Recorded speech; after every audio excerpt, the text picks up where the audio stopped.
Bonjour, je suis ravie de vous retrouver aujourd'hui pour un sujet très important pour tous vos objectifs également.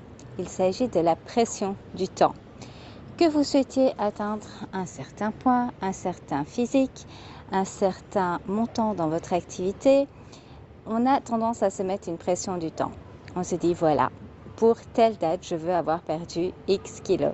Pour telle date, je veux avoir fait autant d'euros. Il faut savoir que quand on fait ça, on se met directement une charge en fait sur les épaules, une pression. Et on se dit « Ah, et si j'y arrive pas? Et si j'y arrive pas ?» Ce que je vous conseille, c'est plutôt de vous détacher du temps et de vous dire « Peu importe le temps que cela va prendre, je vais atteindre mon objectif. » C'est ce qui a fait toute la différence pour moi. J'ai connu des années en mode régime yo-yo parce que je me mettais des objectifs à court terme et je me mettais la pression pour y arriver. Je passais en mode régime, pas en mode rééquilibrage, parce que je me disais, la date que je me suis fixée pour perdre ces 3 kilos arrive, je dois vraiment donner un coup de boost et hop, on se met en mode régime. Ce n'est absolument pas la bonne solution. Vous n'allez pas tenir sur le long terme comme ça. Et c'est comme ça qu'on passe sa vie à faire du yo-yo au niveau de son poids.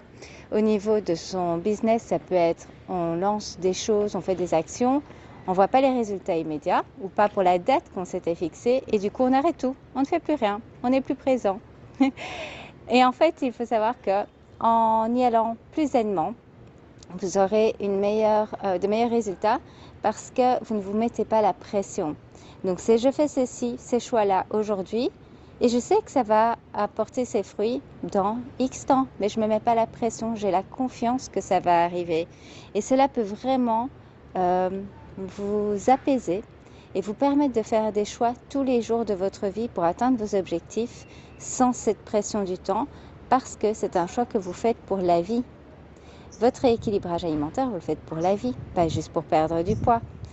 Donc voilà, j'aime bien avoir un objectif en termes de temps quand c'est pour un poids. Ça peut être une bonne motivation, mais ne vous mettez pas la pression. Ne vous dites pas pour dans 3 semaines, je dois avoir perdu 3 kilos.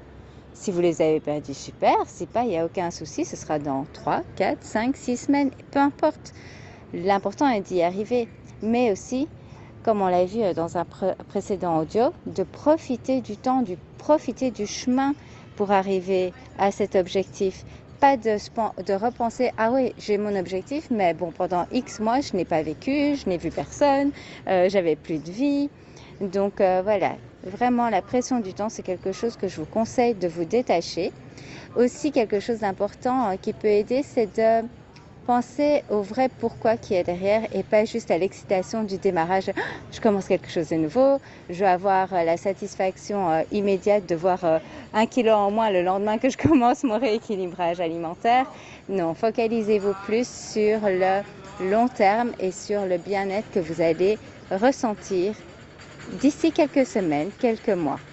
Voilà, j'espère que ce partage vous plaira. N'hésitez pas à commenter ci-dessous.